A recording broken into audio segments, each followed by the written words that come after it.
March 10th. What's for dinner? I recall hearing that question nearly every day my children were growing up, and sometimes my oldest would ask days in advance for the anticipated menu. It was one of my greatest challenges to produce a varied menu while retaining my unvarying budget for a husband and 3 children.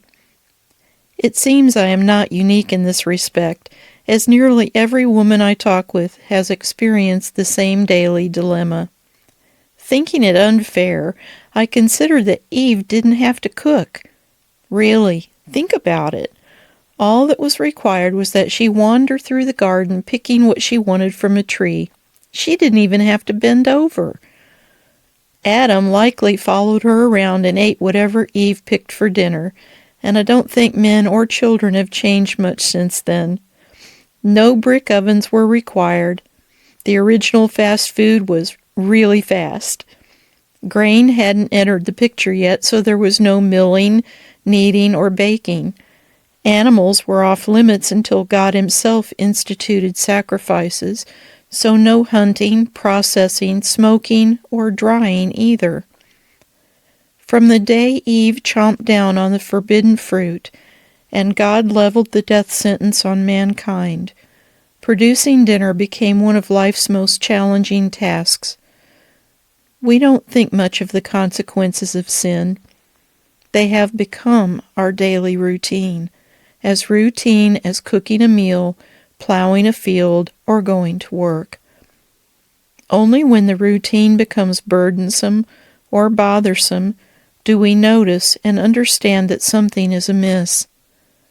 There is a vague prompting in our spirits that this is life, not as God intended for the children made in His image. The original plan was His best plan.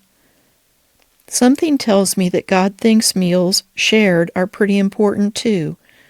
I wonder if Martha knew she was preparing a meal for God, or the disciples comprehended on that beach that the Son of God was preparing a meal of fish for them, or that the 5,000 men and their families grasped that the Son of Man had provided the banquet of fish and loaves out of thin air.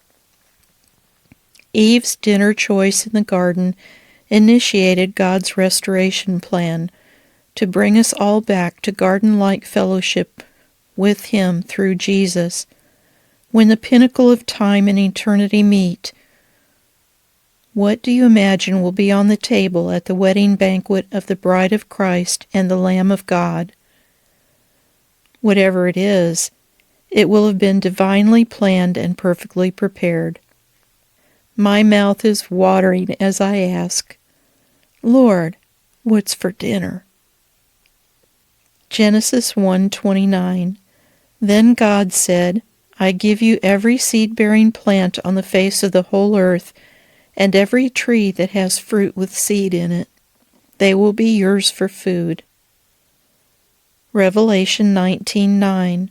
Then the angel said to me, Write, blessed are those who are invited to the wedding supper of the Lamb.